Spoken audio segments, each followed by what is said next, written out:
Hi, this is the Be Well with Michelle Greenwell podcast. Our heartwarming conversation is designed to lift you on your wellness journey. Grab your cup of tea and enjoy the podcast.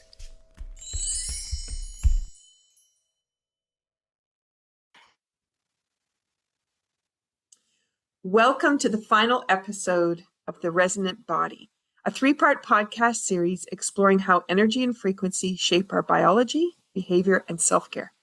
And I'm your host, Dr. Michelle Greenwell. In episode 1, we explored how subtle energy influences the cell communication and the language of healing on a molecular level. And then in episode 2, we traveled into the Biofield, uncovering how the chakra system and the hara line support balance and flow. Now in episode 3, we complete the journey by examining musculoskeletal regeneration and how frequency and field intensity support the structure of the body itself. We'll explore how vibrational energy affects muscles, joints, fascia, and connective tissue, and how we can engage the body's regenerative potential through vibrational alignment and conscious rest. Our guest is once again Dr. Christina Ross, whose research and clinical insights continue to bridge physics and healing with practical application. Hello, Christina. Hi, Michelle. I'm happy to be with you again. I'm just going to do a little background on Christina in case you didn't listen to the first 2 episodes. We'll invite you to go back to those. But Christina is a board-certified polarity practitioner, registered polarity educator, and she holds dual bachelor's degrees in psychology and physics from the University of North Carolina at Greensboro, and a PhD in energy medicine from Akamai University. Her dissertation explored the therapeutic effects of low-frequency pulsed electromagnetic field therapy on inflammation and pain markers. And from 2009 to 2021, she worked as a biophysicist at Wake Forest School of Medicine. She was investigating the effects of electromagnetic signals on cellular communication. She now consults on an N1H-RO1 clinical trial exploring PEMFs, so that's the low-frequency pulsed electromagnetic field therapies, that impact on patients with interstitial cystitis and painful bladder syndrome. A leading voice in energy medicine research, Dr. Ross helps make cutting-edge science accessible, helping people understand how vibrational healing supports long-term wellness. Now, before we can dive into this deep topic, and one that I'm so passionate about, we need to get the tea started. We need to get our intention in place so that all the people listening have a chance to have a healing session today. So what have you got in your cup today, Christina? So today I chose a Yogi brand lemon ginger tea, and I'm drinking it from a mug that my sweet sister-in-law hand painted with ink pens, and it's kind of in the style of Starry Night. I don't know if you're familiar with that kind of art, but Van Gogh? yeah, Van Gogh does like it almost looks like it has energy fields in his work. I noticed that. But she painted the Blue Ridge Parkway on my coffee mug for me since I live in the Blue Ridge Parkway. So every time I drink from this mug, it reminds me of my sister-in-law, who I adore. So here's to her. Oh, beautiful. Thank you. Thank you. I'll have a sip with that. So lemon and ginger, we have so much beautiful healing power in that. It does. It aids in digestion. It helps to boost your immune system. It reduces inflammation, which is my work with energy fields, and it can relieve nausea and upset stomach. It's a great, I know for a lot of people, when they come up to me in the market, they're requesting lots of times ginger and lemon. Mm-hmm. It has such a good refreshing flavor when you sip it. It kind of comes in as lemon and finishes off with the ginger in my taste buds. Yeah, and it's so beautiful because I think people often think of tea as only having one flavor. And if you drink your tea really, really hot, It doesn't even have flavor. It has hotness. Right. And taste buds don't even get to register that flavor. So it is lovely to know that the tea has layers and they unfold for you. And then you have this awareness of one and what that means for the body, and then the awareness of the other. I don't think people think about that too much either. Yes, and I'm always really conscious of letting it steep for 15 minutes at least so that all the herbs can blend with the water. Sometimes people do tend to sip it a little too hot, as you said, and you're not getting the full flavor of the tea. Mm-hmm. And it changes too. As it starts to cool off and goes to cold, there's completely different flavors evolving with it, Right. which is what I also enjoy. Mm-hmm. Because I'm make the cup of tea, don't always get to the cup of tea, and I'm drinking it all day long. So it could be in different temperatures, and it's lovely to dive in and go, oh, this is beautiful. And then 25 minutes later, it's like, oh, this is lovely. And, same cup of tea. Yeah. So, all right, we're going to feature Golden Serenity tea. This one is part of the Harmony Blend series, and it is one to really ground and center people, which is the same as what you chose. The affirmation on the package, I'm just going to read it off the package here.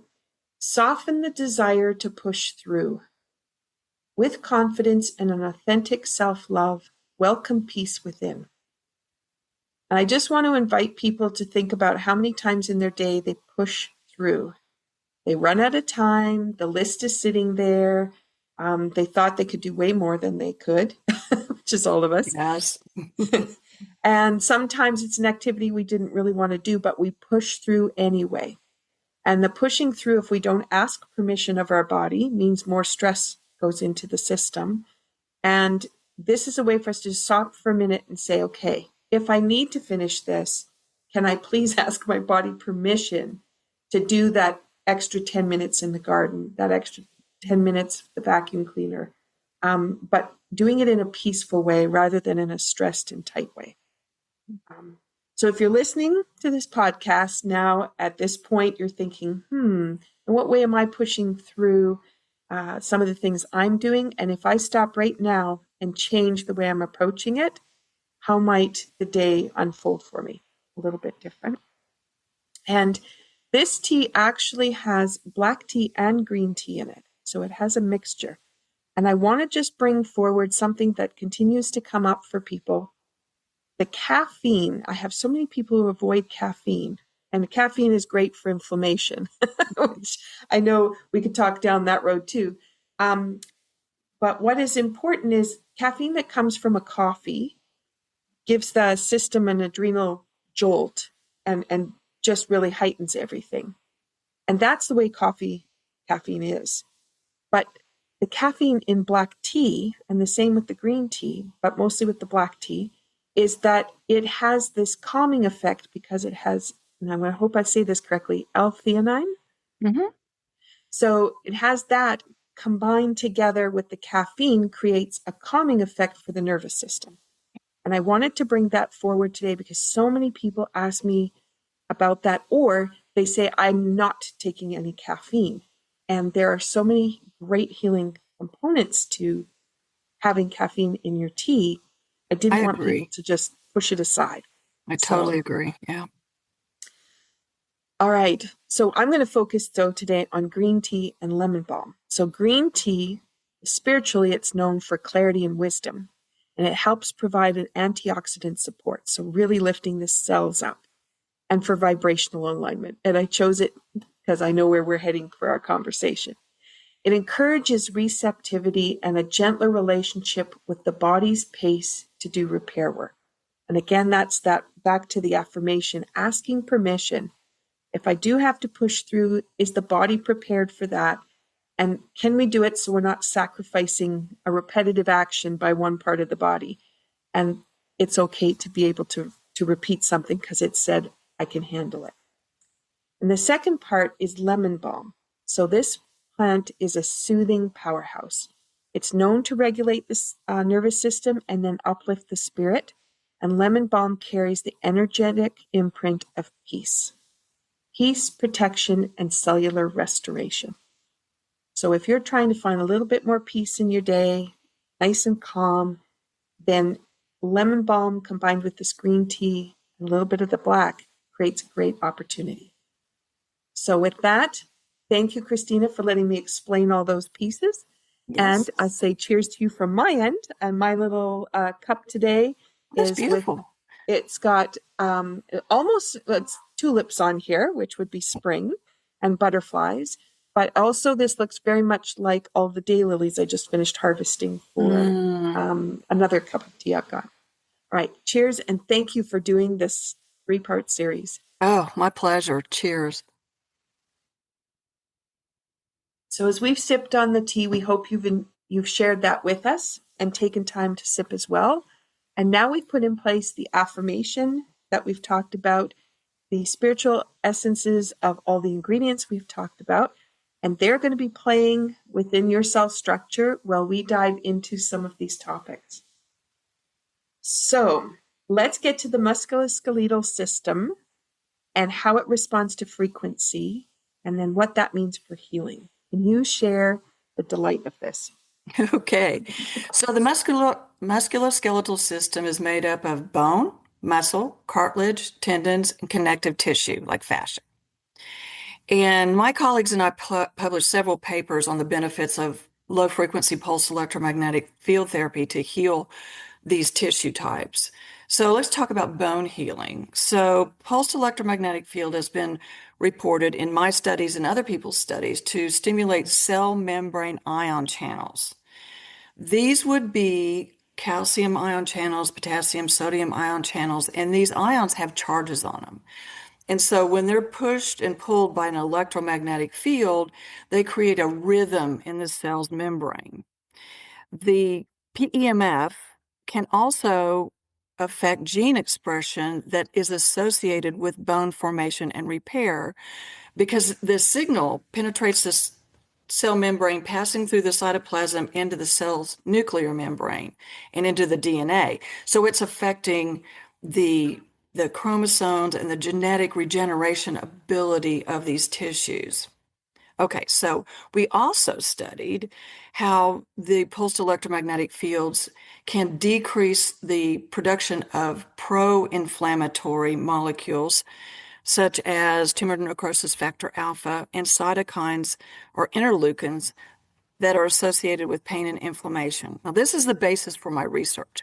How can a harmonic energy field that the body searches for in order to repair and regenerate itself align the body's signaling systems to create repair and regeneration?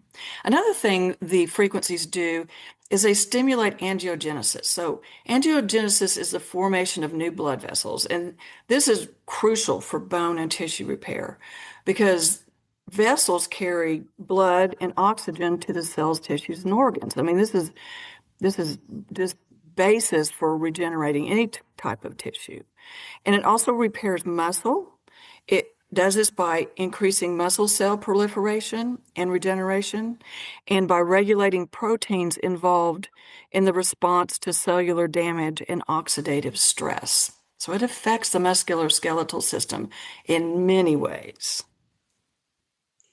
When you said right at the very beginning, you opened with the pull of the electromagnetic frequencies outside the body that are pulling and Right. pulsating for us. And I was thinking, I don't think we ever really think about that as one part, but also get excited about this incredible dance that is going on around our body without our knowledge happening, and how our cells just respond in this energetic way. It's so beautiful. It is. And if you think of electricity as a pushing current and magnetism as a pulling current, the beauty of electromagnetics is that it's light. You know, I've talked about this before, and light is what comes out of our hands and it comes out of these medical devices. And when that energy gets stuck or stagnant, it's almost like a jump starting, you know, a low battery or something. You push and pull with the positive and the negative connectors on the battery, the jump start of the battery. So it's really similar in that respect. And the other piece that you just said there was you've got that light coming out of the hands, but you also have it coming out of mechanical apparatuses that have been created. Right. And I just wanted to bring that forward because so often people will say or understand that the mechanical apparatus works, but forgetting that we own that. It's in our hands. It's in Right. our feet. We have this ability to also create similar things, and we don't need the device. It's right there in our hands. We do, and nature built that in. And this has been measured by two different groups of researchers that the energy coming out of healers' hands ranges from like zero point 0.3 to 30 hertz. And if you set your medical device to the same frequencies that come out of hands, you get very similar results. It doesn't matter if it's the hands or the medical device. It has to be Wow. harmonic. Remember, noise is distractive and destructive. Harmonic is healing and reparative. Right. So those electromagnetic frequencies, like our smart meters that have that blinking tic-tac kind of sound that goes off, is a disruptor. Mm-hmm. And then this would be that harmonizing kind of frequency. Therapeutic, right. Yeah. Mm-hmm. Yeah. Wow. Wow. Okay. So if we go to something like the connective tissue, like the fascia, it's storing and releasing energy in the body. Can you talk about how the fascia works? Yeah, fascia is beautiful. So there are indications that fascia is electromagnetic in nature. And fascia can transmit energetic signals all over the body due to its conductive substance makeup. Since fascia is everywhere in the body, connecting all the body tissues, it is similar to a worldwide web of a communication system in the body. Okay, so that being said, fascia can store mechanical energy in the muscles and the bones. And I don't know if people are aware, but your bone can stretch and retract, not like muscle, but that stretching and retracting movement has an energetic frequency to it too. It's similar to um, like a spring, like when you pull a spring apart, there's stored energy in that because when you release it, it's you go from potential energy to kinetic energy, and then when you compress the spring, you also store energy in that as well because when you release, you go from potential energy to kinetic energy. Fascia also transmits force generation to muscles and bones during movement, and it acts as a conduit, distributing the force equally and evenly. So you don't break a bone or tear a connective tissue. You don't tear tendons and cartilage and muscle because you have this flexibility as long as the energy is moving in and out of the system in a rhythmic fashion. When it gets blocked, then you have problems with damage to the tissue. And by storing and releasing energy, fascia contributes to movements like jumping, sprinting, and making the body move more efficiently and requiring less muscular effort. So you don't hit the wall, you don't run out of energy faster. When fascia is healthy and flexible, movement is smooth and efficient. However, when fascia is damaged or restricted, it can hinder movement and lead to pain. Myofascial tissue release therapies help to restore flexibility and reduce restrictions in the fascia. These would include rolfing and trigger point therapy, as well as massage therapies. And you're just so beautifully describing the power of Tai Chi. Ah, I great. was saying how beautiful. You just touched on all the pieces because our spiraling action that we use in Tai Chi is doing that bone shifting. So as you were describing how the spring was working, there's that spiral action of the bone that we play through with the way we're moving. Mm-hmm. And then the expansion and contraction piece, as we do all of that, we're storing energy Mm-hmm. and it's waiting for us to be able to use it later. So I just loved how you brought it in from the science background because I say it all the time from the movement-based background, and it was just so lovely to hear it in a different way. Oh, Um, good. and when we do low cup, the second part of low cup really dives into the fascia and into the connections with the organ system. So I just want to bring that forward for people too, because a lot of times they're thinking about the arms and the legs and those muscles, but you've got everything that's happening in the core of the body that is really affected by the electromagnetic frequencies within that fascia too. Yes, yes. Yeah. Okay. So where do we want to go next? Field intensity. So in biophysics, we're talking about field intensity and then how it supports structural healing. So Yes. can you take us down that road? Right. So I'm a biophysicist, so I study how energy affects biology. And in biophysics, field intensity refers to the strength of an electromagnetic field acting upon biological systems. These include cells, tissues, and organs. The intensity is different than the wavelength. The intensity is how many times the signal crosses. It goes into crests and troughs, a baseline.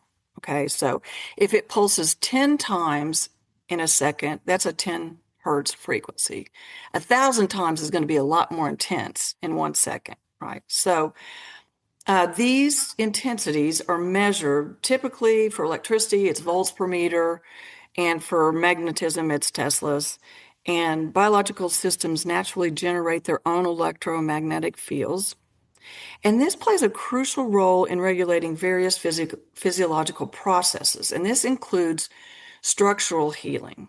After an injury, pulsed electromagnetic field changes in the wound or the torn tissue area. Now, this electromagnetic field change acts as clues for cells to initiate and coordinate the healing process. So, applying pulsed electromagnetic fields can mimic and amplify the effects of these natural fields, influencing cellular responses and accelerating healing. Now, how exactly does this work? We published papers on this. So, cell migration and directional clues.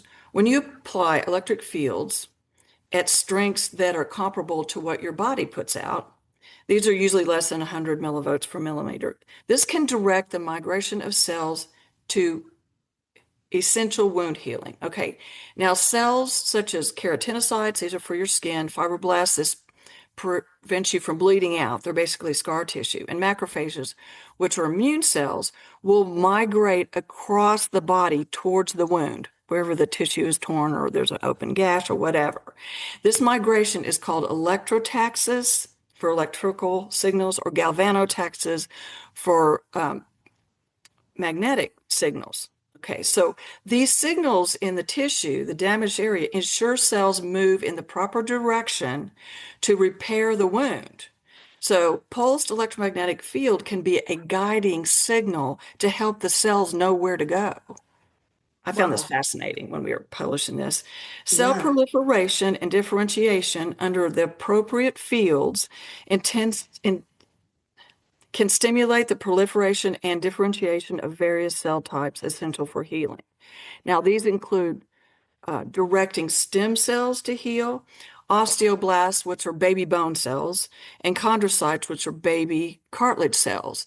The signal guides it to where the damage is done so it can begin instantly repairing the tissue. Now, signaling pathways regulate cell survival, growth, migration, and other processes that are important for tissue repair. It also, as we talked about, initiates angiogenesis and blood flows to improve circulation and deliver oxygen and nutrients to the injured area. It also controls inflammation. If inflammation goes out of control, it's really difficult for the body to regenerate tissue.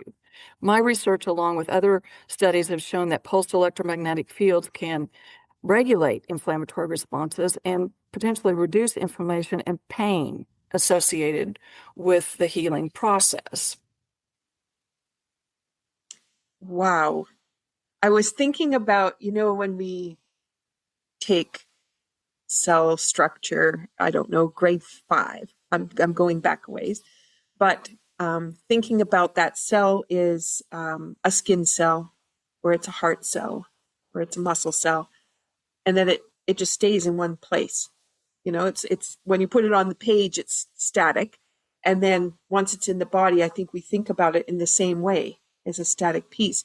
It never occurred to me that cells would be migrating, chemicals would be migrating. That's what I was thinking, but not that the actual cells would be moving in that capacity.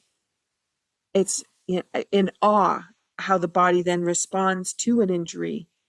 And then once the injury is repaired, how it then moves itself out of that space and back into homeostasis. It does. And it knows when it's done enough, because if it overreacts, you have opposite problems. So you want it to go in, repair the damage, and get out of the way for the body to heal itself. It's beautiful. It's a thing of beauty. And that's where I'm thinking back to how we started today, which was not to use that force, because the body needs that fluidity in order to be able to travel and have the cells get where they need to go and the chemical reactions. And then it needs the ability to release all that and send it back and be absorbed. So if we're doing things with stress and push and contraction, there isn't space for that to happen. That's an important point, Michelle, because a lot of times healers can reach into the field and see distortions, feel distortions, hear distortions. It depends on your clairvoyance or whatever you're using.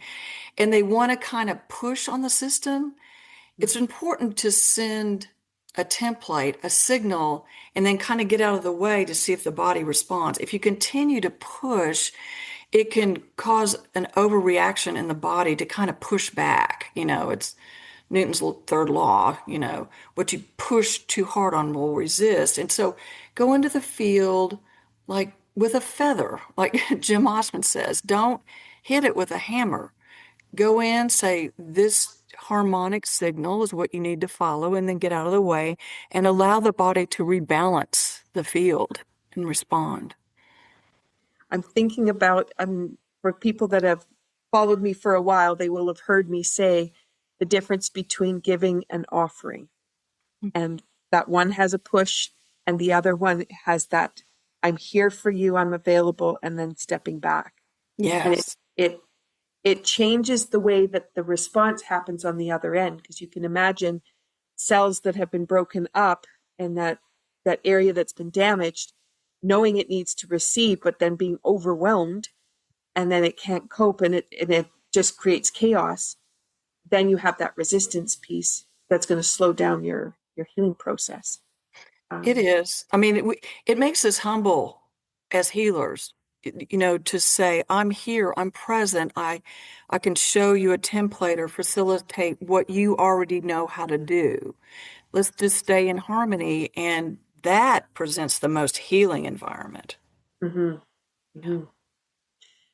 So as people are listening and they're thinking about how they approach themselves with their self-care and where they give themselves things because they think it's good for them, rather than offering and seeing what does the body need and how does it feel to have that in the space. And it works with herbs, it works with activities, it works with water, just being able to put the water in, but also having intentional water and just gently suggesting. So if you've been kind of attacking the self-care idea, then maybe thinking about how you could step back and start to be more aware of what the experience is. How does it feel? How does it feel for the body to be able to respond and ask for something more, or to ask for it to be released? Yes. I know that sounds kind of crazy if people haven't been talking to their bodies, but yeah. Now, the body will always tell you what it needs. It's up to us to listen. Mm-hmm. Mm-hmm. Yeah. All right. So if the body's trying to regenerate after injury and inflammation or long-term stress, can you just describe a little bit more about what the body's doing there? Yeah, so I work at the Wake Forest Institute for Regenerative Medicine. So that's what we do. We study the body's ability to heal itself, and then we try to replicate that.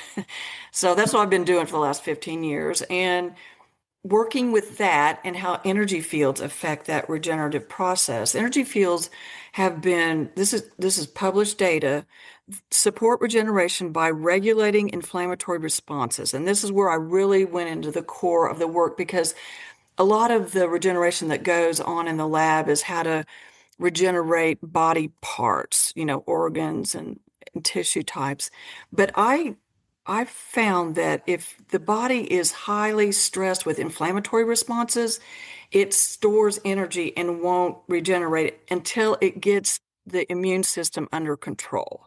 And my research and other people's studies show that pulsed electromagnetic field therapy regulates the balance of inflammatory and anti-inflammatory cytokines. These are protein molecules that aid in the resolution of chronic or acute inflammatory response. This hinders healing. Okay, so PEMF therapy has shown to promote cellular repair and regeneration by stimulating cellular energy production. This is known as adenosine triphosphate. It's just the fuel that the cells put out. This improves circulation, increases oxygenation, and it reduces pain and swelling by regulating those ions that are associated with pain and inflammation. And it enhances cellular communication. Okay, cells talk to each other. They pick up signals in cell-to-cell communication responses, and they can do it by receptors picking up molecules or antigens in their environment, and then they bring that information down through the cell membrane into the cytoplasm and into the DNA in the nucleus. So the signal can pick up a molecule signal or can pick up an electrical signal. And these would be in cells like neurons or hormone endocrine cells, things like that. So they signal a little faster than just with a molecule. Electrical signal is going to be quicker. Pulse electromagnetic field regulates stem cell behavior and tissue repair, and to heal wounds, like we talked about earlier.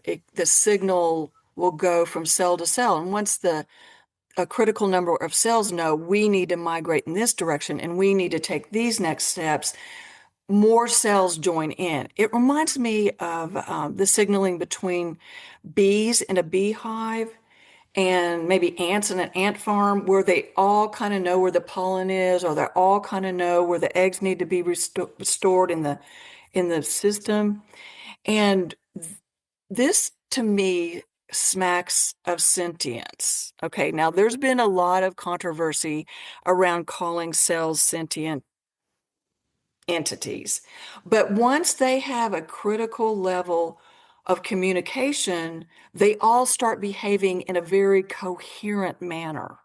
And this speeds up tissue repair and regeneration, because once they get the signal, they rush into the same place and perform the same exercises, the same function to repair the tissue and regenerate what's going on in the damaged area. So PEMFs can also regulate calcium-mediated cell fate by promoting proliferation, which means they split and grow more cells, and differentiation, which means that the stem cells start acting and producing more of what's needed in the area, whether we're talking about baby bone cells, osteoblasts becoming full-grown bone cells, or chondrocytes, same thing. This improves the tissue and actually it can inhibit the growth of tumor cells, things like that. So our body's constantly fighting off toxins that would cause cancer and form, well, it doesn't even have to be cancerous. It can just form cysts, and be benign tissue clots and things like that. The signaling helps to inhibit the growth of that. And of course, as tumors begin to grow, they can become malignant. One more thing I would need to stress is that, chronic stress in the system can really cause a breakdown of cellular communication. And to address chronic stress is one step before the body goes out of normal function. Stress creates dysfunction in the system. So reducing stress and promoting relaxation using energy therapies is really important to keeping your tissues healthy and flexible. Now, energy therapies such as polarity therapy, healing touch, Reiki, Tai Chi, acupuncture can promote relaxation, reduce stress, and improve mood, which is beneficial for the body's ability to heal itself. That's why doctors will always tell you if you sprain your ankle, elevate your foot, relax and relax so the body has a chance to heal itself.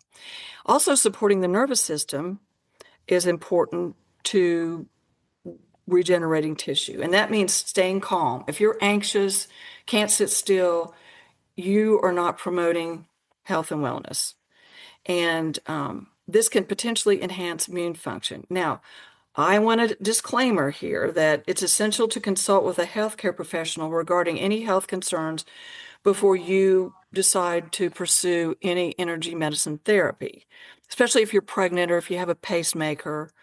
And be aware that the effectiveness of different energy therapies, whether it's Tai Chi, polarity therapy, healing touch, whatever, these therapies can vary depending on the individual or the type of energy that you have. And I've noticed that the longer the injury has been there, the longer you may need to be treated to repair the damage. So if you just sprained your ankle or broke a bone, you might repair more quickly using energy therapies than if you've had a broken bone that cannot heal for decades. You've just had these problems. That could take a lot longer with energy therapies to heal the wound. Okay, that's my disclaimer. It's so beautiful, though, because I don't think people realize the level of stress that is held in the body, the impact that's going to have on an injury that comes up. And so it's a preventative measure that needs to happen to get that stress level down and really have daily habits that keep putting you back into check, keep bringing you back into balance, rather than waiting until that big thing finally materializes because you ignored for so long. And now it's a full blown, and you have to have a lot of intervention in order to get there. And like you said, it's much longer for the recovery of that because it had, in some case, years to set itself up. Correct. And the body will always give us little clues. Like it starts out just kind of throwing pebbles at us. But if we ignore it, I don't have time to rest. I don't have time to relax. I don't have then it'll start throwing other things at us. And eventually it'll slow us down. We'll trip, we'll fall, we'll sprain our ankle. Your body needs you to listen to it. And if you ignore it, the signals it sends you will get stronger and louder.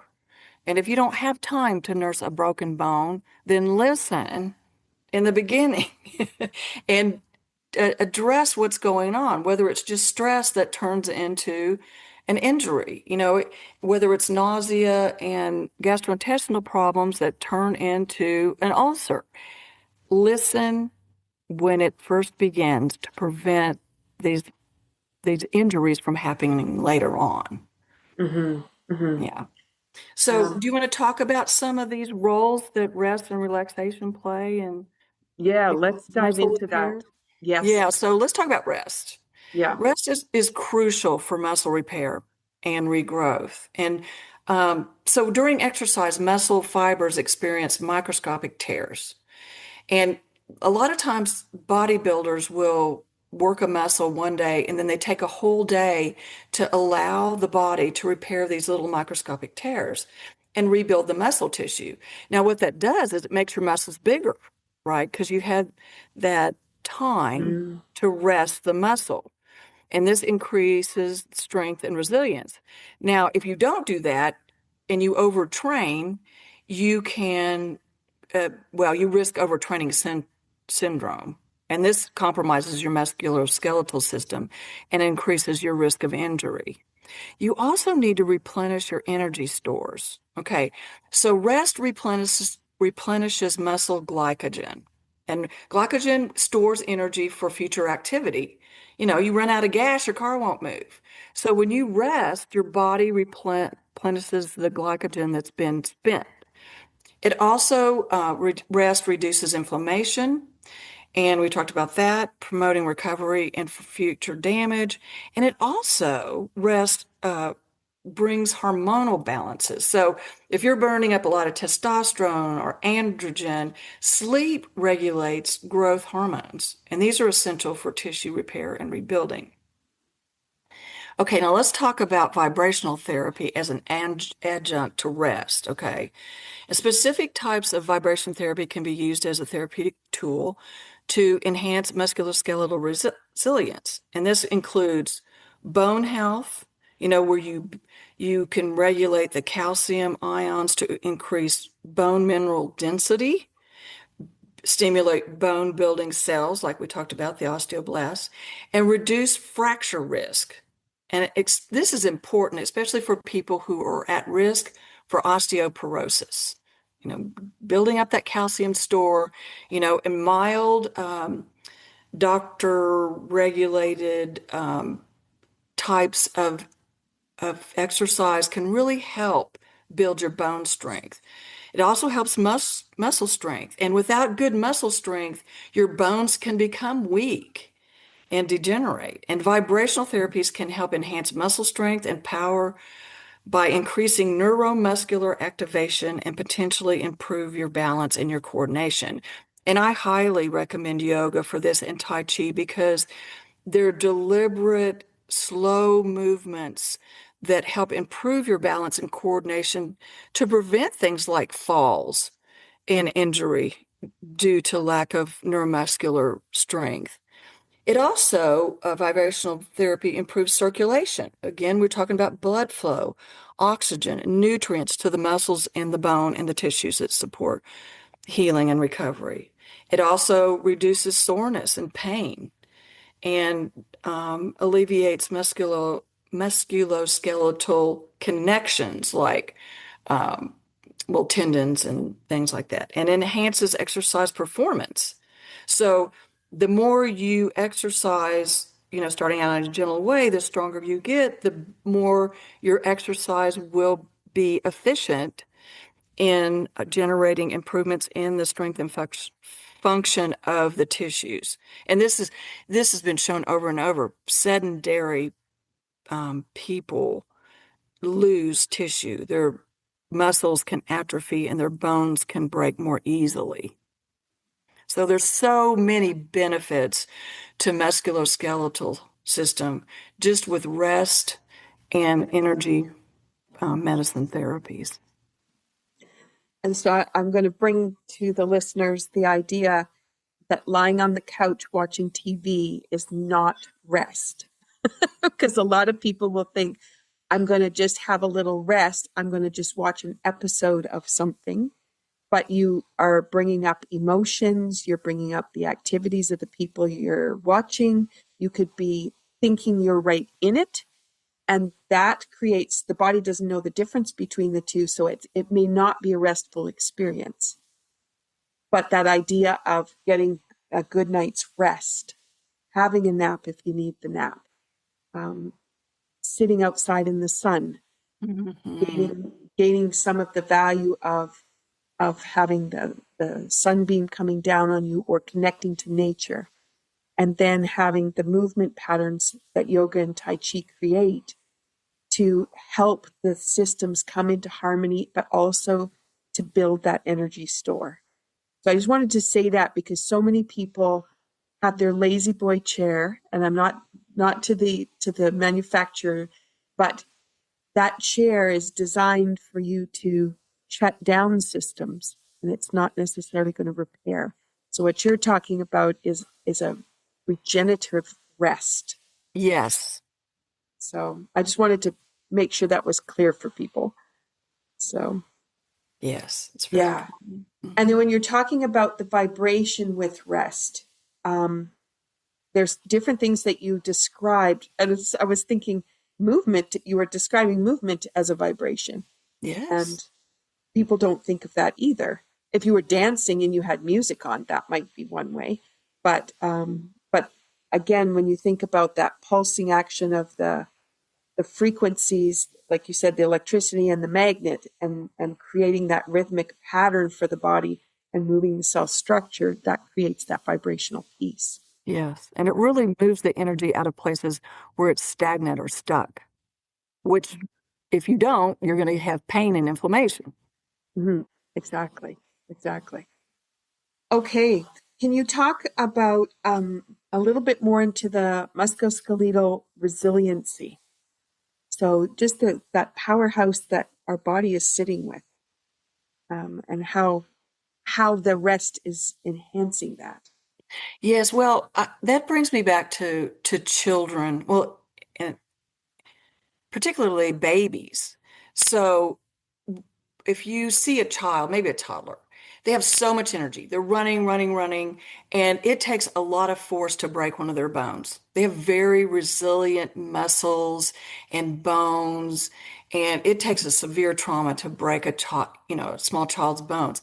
Having that resiliency not only improves your ability to store energy and emit energy to do the things that you want. In fact, I tell my grandchildren, could you please bottle some of that energy you have that my musculoskeletal system doesn't store as well as theirs. Mm-hmm. And they get really, well, first of all, they sleep so soundly. They have a lot fewer things to be anxious about, but when they fall asleep, they are out. And I've seen them like go, go, go until the Energizer Bunny is out and just fall down and go to sleep. And then when they restore the system, they jump up and have a lot more of this resilient stores of energy because the body processed it so much better during their rest. And another thing I noticed about them is some days they'll eat so much food. I'm like, I'm out of what you want. And other days they're like, nope, got plenty of energy, don't need to eat. And I'm like, well, I'm your grandma, you need to eat something. Not hungry, off they go. They listen to their bodies, they have that ability to rebuild and restore energy that prevents them from getting their cells and tissues from getting hurt and damaged. And this is something I think we need to listen to. Just because it's 5 o'clock or 6 o'clock whenever you take your dinner doesn't mean you need to sit down and eat a big meal just because the clock says so. Fill your energy stores. If you just need a cup of tea, then maybe you don't need to eat a big meal. If you're really hungry, eat more. We've regulated our lives so much by the clock and how things should be done that we don't listen to what's really going on. And to pay attention to what our bodies are telling us makes us more resilient, more healthy, more able to prevent cell tissue and damage. So if I can convey any message, it's listen to what your body is telling you. It's really important. Mm-hmm. I was just thinking about, we had a conversation about people and first thing in the morning not eating, and those people not eating until well into the middle of the afternoon.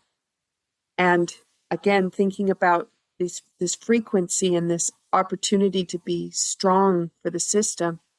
Without that sustenance in the morning, the body doesn't have that frequency going in, and then it's got to operate off of whatever came from the night before. Right. And so important to be able to listen to the body first thing in the morning and say, how can I help you? How can I get you started? Yeah. Right. Yeah. And some people don't feel hungry in the morning because they had the majority of their caloric intake before they went to bed.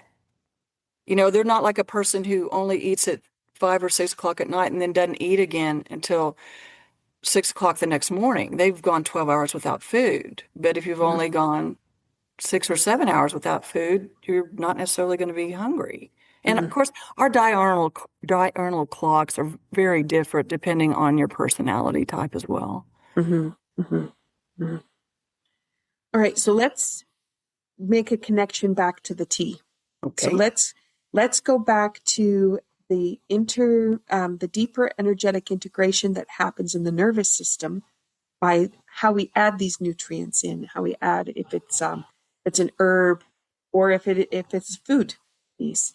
You want to just talk about how that supports the healing system? Yeah, let's talk about energy and tea and food. I think most people would agree that a fresh picked apple has an energetic vibration that's different than the meat in a can of Spam. You know, if you, I mean, you can hold it in your hand and tell that the canned meat or the potted meat has a different energy than a fresh picked piece of fruit that just came off a tree that's had its roots in the ground. And, the meat is denser. And I don't have any problem. If you love Spam sandwiches, I am not here to judge you. I'm just saying, note the difference in energy. Mm-hmm. It's heavier in the meat. It doesn't flow as well in the meat. Whereas you take a bite out of a fresh piece of fruit, there are these juices and nutrients and flavors that you just don't have in the meat. Um, and so when you have energy that's of higher vibration and you're constantly putting that in your system, it may not last as long. It gets burnt quickly, but more efficiently. Let's put it that way. So Mm-hmm. meat is going to sit in your gut a lot longer and make you feel fuller longer, but it's not going to provide you the high frequency energy that eating lighter foods or drinking certain types of tea are going to give you. And this is important to understanding energetic integration.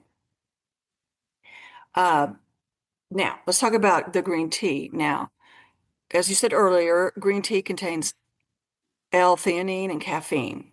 And the green tea has a moderate amount of caffeine. It's not like drinking espresso. Uh, and this L-theanine can provide a boost of energy and help improve focus. If you're up in the morning and you're having a hard time thinking about what my day is going to be like, this can improve your brain function. Now, the presence of the amino acid L-theanine balances the stimulating effects of caffeine. This can reduce jitters. Some people get shaky with too much caffeine, and it promotes a state of calm alertness and relaxed attention. When you're relaxed, you focus better, you breathe better. You can skip words or even the entire intention of what you're reading if you don't have good focus. Now, green tea also contains a lot of antioxidants, and it's particularly rich in catechins, which protect brain cells from oxidative stress. Oxidative stress can contribute to neuroinflammation and neurodegenerative diseases. And green tea can neutralize harmful free radicals that and support overall brain health. Okay. It improves cognitive function by helping improve memory, like we said, focus and neuronal processing speed. If your neurons aren't firing quickly, you're, I can't think of the word, that kind of thing going on. Mm-hmm. Now, some research indicates that a link to reduced risk of neurodegenerative disorders like Alzheimer's and Parkinson's disease can be related to drinking green tea. But be sure and consult your neurologist regarding any contraindications in neurologic medications you Mm-hmm. may be taking. It also, green tea can help neurogenesis, which is the regeneration of neurons, and neuroplasticity, okay, which enhances the brain's ability to adapt and form new neural connections. If your one brain cell doesn't connect well to another brain cell, you miss. I can see this person's face. I can't think of their name. I can't remember where I put my cell phone. I knew I laid it down in here. I can't remember. You know this. Mm-hmm. We've all been there. Okay, these factors are crucial for maintaining optimal brain function throughout life. Excuse me. Let's talk about lemon balm. Lemon balm has calming effects that are strongly associated with the nervous system and promoting relaxation. Lemon balm can also improve cognitive function. Now, this has been reported by the National Institutes of Health, the NIH here, which is the United States Research and Development Department. Lemon balm also promotes feelings of calmness and ease, and it's very useful for addressing hypersensitive nervous system issues. It also improves sleep quality. By combining green tea and lemon balm, it has the ability to possess antioxidant properties that protect against cellular damage. It contributes to overall well-being and supports the nervous system in integrating experiences at a deeper level. It's real important to the cell communication system. Balances out the cell communication system. So And it's a good tea. I'm just thinking about, because coming from the fitness industry and, make sure you drink your water. So I was on that, 8 glasses a day, make sure you have your water. And then when I started to get more into the tea and more into the tea company and starting to dive into more about the herbs and then realizing water is lovely, but if you are hydrated, then the opportunity is you can add the teas because the body's going to be able to take the beautiful qualities of those herbs. I don't want to say medicine because that would be trying to spot check it into something, but just taking the quality of those herbs and really lifting all the systems up. And it's a supplement. It's an adjunct therapy. It's a supplement to what your body already wants to do, but maybe needs a boost. Yeah. And then choosing, because a lot of people too will choose the same tea. They drink the same tea every morning. They don't change it. I only drink one kind of tea. Or they'll drink one tea, but they'll drink the whole package till it's gone. And then they'll go and try and find the same tea again, which a lot of times, depending where you're buying your tea from, that might not exist where you are if you picked it up on holiday. So to realize... I would take that as a signal that your body doesn't need it anymore if you can't find it. Right? Try something else. and there's so many beautiful blends. There's so many opportunities. So the idea then that what you choose to drink and what you choose to stay hydrated with can be more than water, and can be an enhancer in a lot of ways. And tea is so much more inexpensive than all the supplements that you might be buying. Yes. And you might be putting a lot of supplements in that you don't even require, or too much of it.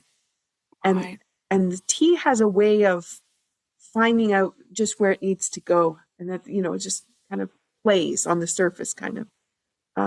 So I wanted to bring that forward just because a lot of people ask me those kinds of things when I'm at the markets. And what I do notice for myself is when I'm drinking lots of different kinds of teas, all the niggly little signals that the body was giving me, things weren't quite right, but I just thought they're just normal parts of every day. And I can't even describe what that would even be. But those just all disappear. And then they're just done. Right. And the body will always search out the signal or the frequency that it needs to heal itself. It's constantly trying to heal itself. It needs to find in its environment what it needs. And I think supplements, to a certain degree, I've seen people take dozens and dozens of them, and that works for you, great. But that can get really expensive. And like you say, the frequencies in the vibrational energy in something as beautiful and inexpensive as tea can get you similar results without the expense. Mm-hmm. Yeah. And then we add the intention. Where do you want to go? Right. How do you want to feel? What is it you want to be doing? And then, if you do want to be hiking and climbing, you're setting yourself up for the healing process to go, okay, if that's where that person wants to go, then here's what we need to do in order to have the muscles ready, the tissue ready to go, the will to be able to do it, the energy power to sustain it. So it all plays together. Yeah. Beautiful. Oh my gosh. Thank you for that. It's lovely to talk about tea that way. Oh, okay. So let's go to practices that people can adopt.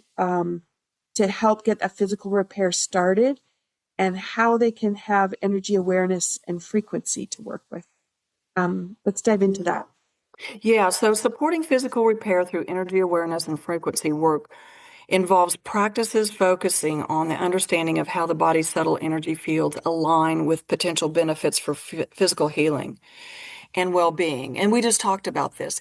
If there is a lack of balance and homeostasis energetically in the body, the receptors on your cells, the tissues, the organs will constantly be looking for in their environment for beneficial uh, nutrients, for beneficial signals, for beneficial whatever it needs to repair itself. Okay.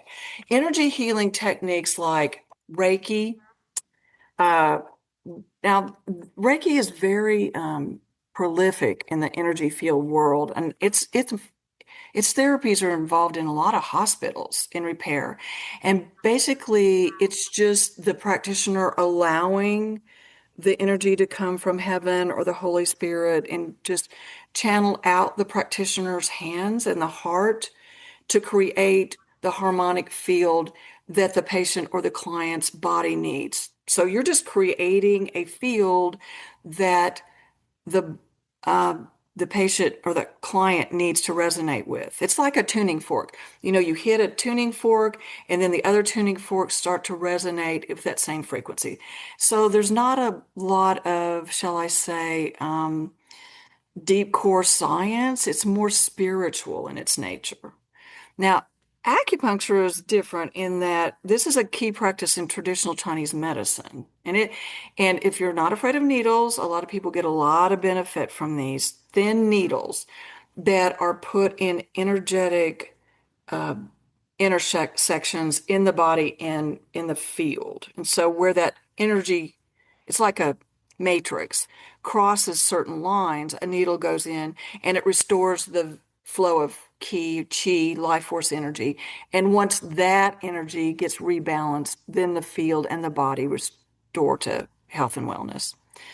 Tai Chi is another. I wouldn't dare to explain that. I'll let you do that last. Therapeutic touch is a gentle, intuitive movement to balance the body's energy fields, lower stress, improve emotional regulation. And then there's sound therapies, which utilize specific frequencies using instruments, music, tones that affect the body and the mind. This induces relaxation and releases energetic blockages. I'm sure you've all heard music that you just say, oh, this makes me feel so good just to hear the sound of this music. Binaural beats, which would include delta state brainwaves and theta state brainwaves for meditation, deep sleep. This really helps the body regenerate because it produces deep sleep and enhances your focus. And then, of course, pulsed electromagnetic field therapy, which uses low frequency electromagnetic waves to stimulate cellular repair, optimizes bodily function, reduces pain and inflammation, and helps to balance the energy field. So now I am going to turn this over and let you explain how Tai Chi helps to build, restore, and integrate the energy in the body. Thank you. The list is just so incredible. As you're going through the list, there's all these things available for people. And, you know, when they think, I don't know what to do, and there's so much available. So it's starting to ask the questions, starting to dig into the different pieces.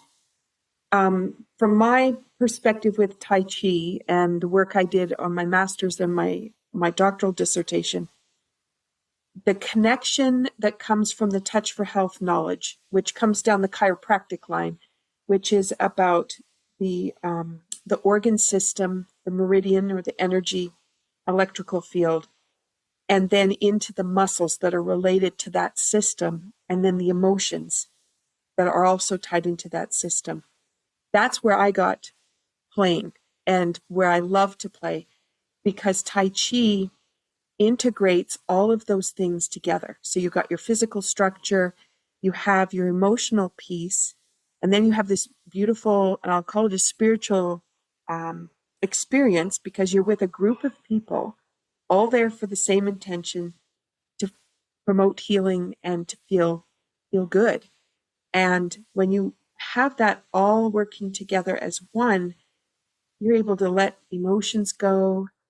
You're rotating and spiraling. You're linking up systems to come together, linking muscles together that have been partnered but might have been separated because of different activities. It's just such an empowering system to be able to bring the body back into balance and to do it as a group. And it's lovely to do by yourself and to go out in nature. And I like to go down to the beach and be next to the ocean. It is beautiful, but there's nothing better than a whole group of people doing Tai Chi together. And Yes. Let me ask you a question about that. I've seen on TV where people are interviewing older people, like in their 90s and 100s, and in Asian communities that they go to the park and they practice Tai Chi every day. I mean, it's a daily practice. How does Tai Chi contribute to longevity and mortality? It does have, in all of the research, it does have high levels of longevity. It also has the opportunity for, as we were talking about, mental capacity. Lots of people don't move the shoulder seams or the hip seams. They sit kind of sedentary. They drive that way. Maybe they'll ride a bicycle and that doesn't move, but that really feeds the brain. And Tai Chi, with its open and closing and spiraling action, and the top half, the bottom half, all moving together as one, it creates such an incredible motion that brings all the systems into balance. Yeah. So longevity results are amazing. And the social interaction. I mean, a lot of octogenarians can find themselves alone or without social interaction. If you're going to the park every day and you're practicing with friends and people that is really beneficial to keeping your mind clear and focusing and just talking and socializing. That whole practice is, to me, I've practiced some. I'm certainly not, well adapt to it, but I love the way it makes me feel when I finish the practice. Yeah. Yeah. And you can have that, where the emotions get stuck and you've got thoughts roaming around in your head that just keep going round and round. And in 2 minutes, it's all gone. It's done. It gets rid of monkey mind. I call that monkey mind. Yeah. And you don't have to do anything. You just do a few movements, bring everything into balance. And I had a student today that had reached for a pencil under the bed and had put a rib out. Oh my. And he said, I just went to 3 exercises that we do all the time. And I did those 3.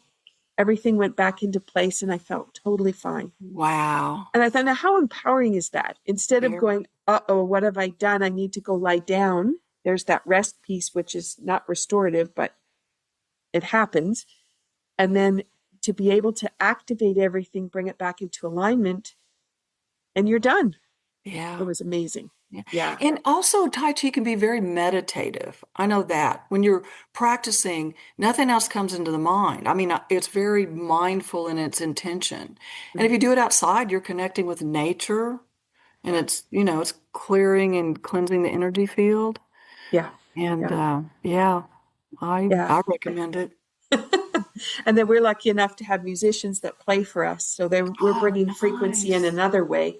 So you're getting your acoustic, your sound therapy as well. Yeah. Nice. Yeah. And there's nothing like somebody going down the harp, just strumming, and my spine immediately just lights up, knowing that all those notes are coming. Your ultrasonic core, your hara, it's ready to go. Yeah.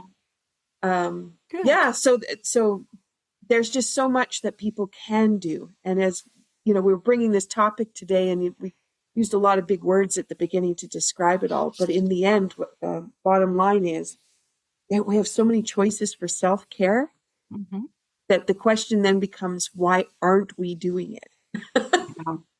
Exactly. Why is it important to hold on to the stress? Why is it important to put up the blocks? Why is it important to not feel good? And then why is it important that we wait until the very end where it's so far removed and we have so much inflammation, pain, that then we finally pay attention. And we have all these steps ahead of that saying, please pay attention. Exactly. You have this beautiful, incredible vessel that you're living in. Please pay attention. Yeah. Right. Yes. Amen. Well, I think that brings us to the end of all the topics that we wanted to make sure we covered with this series. Thank you Yes. so much for the richness that you've brought to the conversation. It's absolutely my pleasure, Michelle. As we go to look at what are you doing to restore and rejuvenate, let's ask ourselves a couple questions. Are you pushing too hard? Can you step back? Can you give that release in there? Can you find alignment with the natural frequencies that restore structure, soothe the nervous system, awaken the body's innate intelligence? And as we've explored today, the musculoskeletal system is not just mechanical, it is vibrational.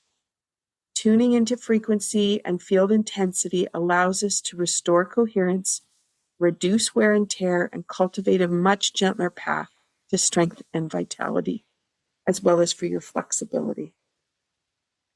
So let the essence of golden serenity, that's the tea that I've been sipping on, and there's one sip left. Let's bring that in to remind us that peace supports power, softness restores strength, and healing begins when we give ourselves permission to stop pushing and to really start listening. Awesome. Thank you so much, Christina. Let's have that Stay lesson. well.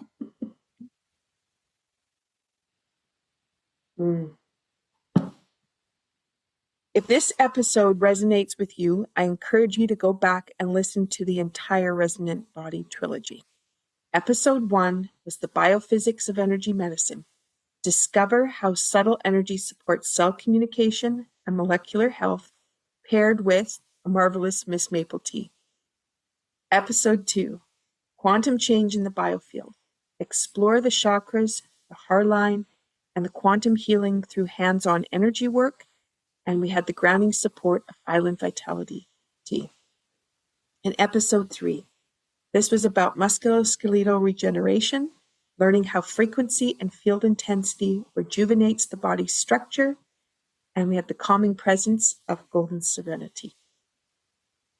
You can listen wherever you get your podcasts, and I invite you to check out the greenwellcenter.com or go to capebretontea.ca.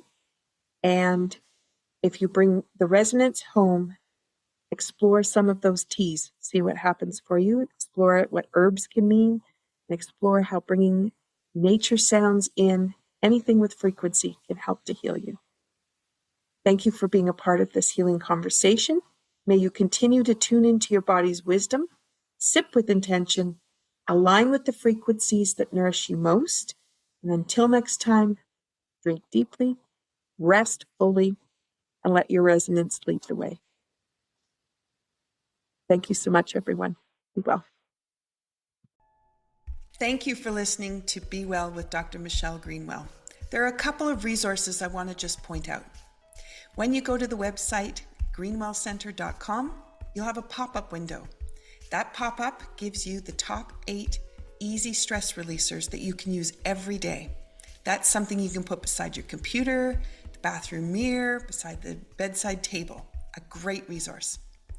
Also, my YouTube channel. It is full of playlists with all kinds of different ways that you can activate energy and bring vitality into your day.